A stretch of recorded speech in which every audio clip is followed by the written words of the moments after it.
So now we are going to discuss the techniques to actually do the symbolic analysis inside a loop. We have seen some examples where symbolic analysis can produce more precise answers, but what are the under the cover techniques that basically produce such more precise answers using symbolic analysis? And one of the very popular techniques is called induction variables. I'm going to motivate the need for induction variables in this particular module, and we're going to discuss what are induction variables more formally in the next module. So here is an example to motivate the need for induction variables. I have a program which says for j equals dot dot dot, so let's say for j equals 1 to n, where j is being incremented by 1 in every iteration, aj equals 0. A is an array and you want to set the jth element of the array to 0. Now if I lower this down to the intermediate representation in 3 address code, then let's say A was an array of integers, then I would first do 4 into j to get the byte index inside A. Then I'm going to get the address of A, so that's t2 equals ampersand A, and then I'm going to add the 2 and say t3 equals t1 plus t2, and finally I'm going to say star t3 equals 0, and the 4 instructions in 3 address code together are going to form my statement in the high level language aj equals 0. Now the nice thing here is that we can see that t1 is 4 into j and t3 is the address of A plus 4 into j. And so if I look at t1, t2 and t3, they have a certain property.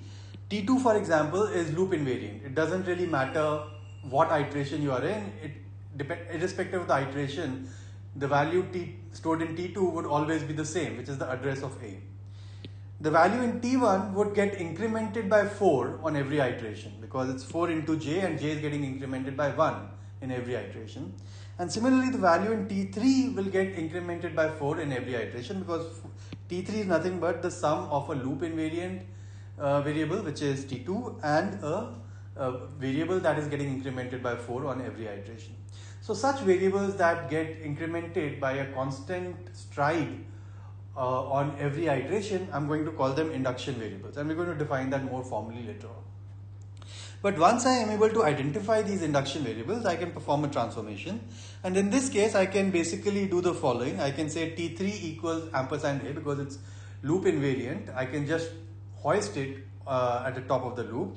And then I can say star t3 equals 0, t3 equals t3 plus 4. So instead of actually doing the multiplication, which may be expensive on your architecture, we can replace it with an addition because we know that t3 is going to increment by 4 every time because j is getting incremented by 1 by every time, and t3 has a multiplicative factor of 4 on the increment side. And so I have star t3 equals 0 and t3 equals t3 plus 4. Now this type of transformation from the left to the right is called strength reduction.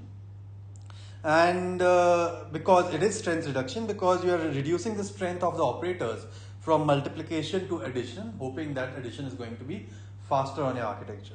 But how do you do this kind of analysis? And what is the nature of the symbolic analysis that will allow us to do this kind of reasoning? So to understand that in more detail, let's look at this longer example. Let's say I have this body of a loop, and then the first instruction has a label loop, and the last instruction has some condition based on which it either jumps back to the loop, or it exits the loop. Now, if I look at the body, it's saying B equals A equals A plus 1, C equals A plus B, and so on. And what I can do now is I can try to express the values at the end of an iteration based on the values at the beginning of the iteration. So this is similar to the available expressions analysis that we are talking about, and this time I am interested in the transfer function for the entire loop body, and I'm going to do that using a map M. So let M be a map of variable to value at the start of the loop body, and we want to express the effect of one iteration in terms of M, and that's my transfer function for the loop body of this particular loop. So effect of one iteration in terms of n as a function of m. So let's try to do that. So at the very beginning, we have MA, MB, MC, MD, ME, and so on. That's because those are the values that A, B, C, D, E, etc. hold respectively. And so after the first statement, so at the end of each statement, I want to know what is the new value, what's the current value. So at the end of the first statement, which is b equals a, I know that the new current value of b is now, instead of mb, it has now become ma, because I've just assigned a to b. Now at the end of the second statement, I have a equals ma plus 1, because I'm saying a equals a plus 1. The current value of a is ma, which is this value that was at the start of the loop iteration, and so a equals ma plus 1. Then I have c equals a plus b. Now this time a already is updated to ma plus 1 and b has been updated to ma. And so what is a plus b? That's just ma plus 1 plus ma, or in other words 2 into ma plus 1. And so that's the new value of c. Alright, and so this is how I'm summarizing the effect of the first prefix of the first three statements of the loop iteration based on the transfer function that I have described so far. And I can keep doing this. So for example, I have d equals r plus b, then I just say d equals mr plus mb, d equals mr plus ma, because the current value of b is ma because of the first assignment b equals a. E equals f, that just translates to E equals mf. F equals read. Now read is some unknown operation. I don't really know what it is. It's coming from outside the map. The value of on the right hand side of this operation is coming from outside the map M. And so I have a special value called unknown and say f equals unknown. Alright. And unknown is nothing similar to the bottom value in our semi-lattice. And then I have g equals 2 into f. But f we know at this point is unknown, so 2 into unknown is nothing but unknown.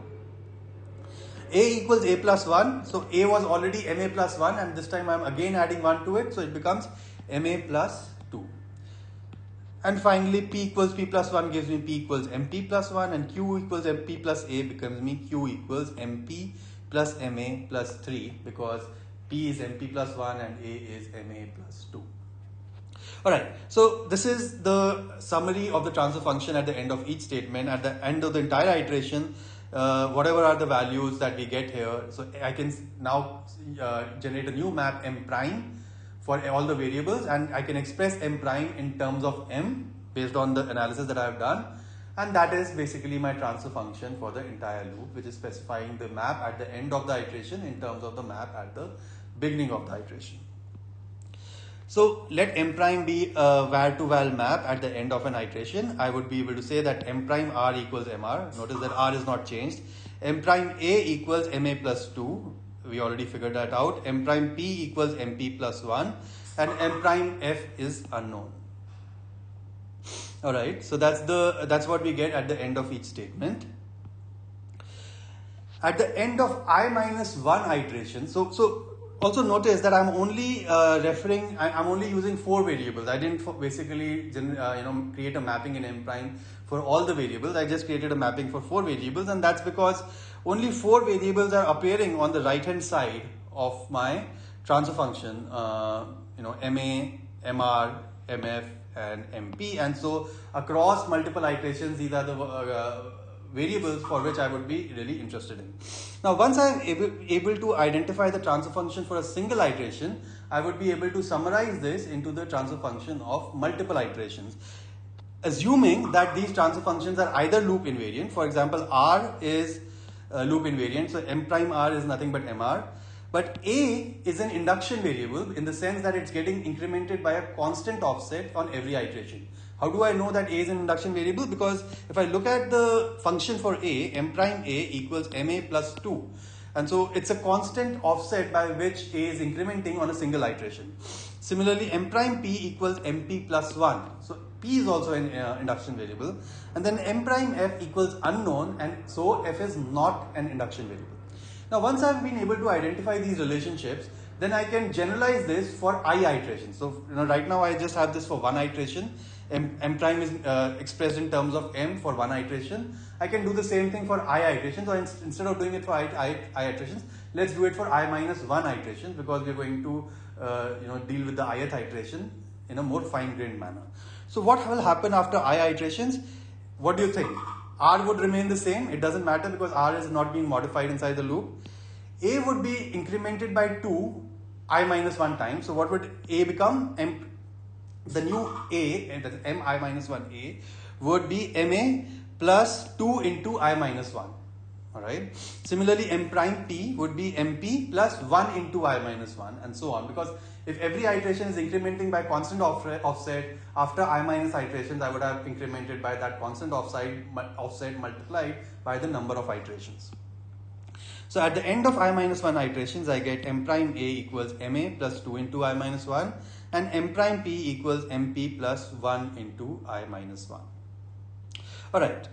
So based on that, I can take the next step. So once I know what are the values at the beginning of the iteration, so these are the values that are that are at the end of the I minus 1th iteration, and these are also the values that are at the beginning of the ith iteration. So just before the first statement of the ith iteration, I'm going to have these values for R, A, P, and if, and based on that, I can compute some of the values at the end of each statement of the ith iteration, and that's my next slide.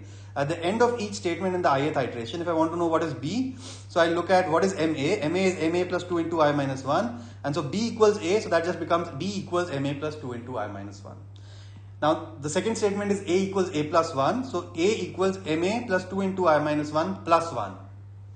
C equals A plus B, and that becomes 2 into MA plus 4I minus 3. So basically I'm just substituting for the RHS, substituting for the LHS using the RHS of these equations that I have for I minus 1 iterations, and I'm kind of doing the same thing across the ith iteration, preserving the values and then substituting just like we had done for a single iteration. So what are we trying to do? We are trying to, wherever possible, represent values as affine expressions on the loop iteration index. So in my previous slide, the loop iteration index was I, and wherever possible, notice that in some cases it was not possible, in which case we were using unknown, but wherever possible, we want to represent the values as affine expressions on the loop iteration index. And based on that, once I'm able to do that, then I would be able to perform such transformations, because once I know that in the jth iteration, j is going to be c0 plus c1 into I, because based on this analysis, I was able to identify that at the jth iteration, if I want to write j as an affine expression on the loop iteration variable I would probably get an expression like c0 plus c1 into I, and then I can write a simple transformation path which says, if you see this pattern c0 plus c1 into I, just initialize c0 j to c0 plus c1, and then on every iteration, at the end of the iteration, do j is equal to j plus c1, and that's going to give you the same effect, and you're going to have you would have implemented the strength reduction optimization or transformation based on this information that that j is a affine expression on the loop iteration variable.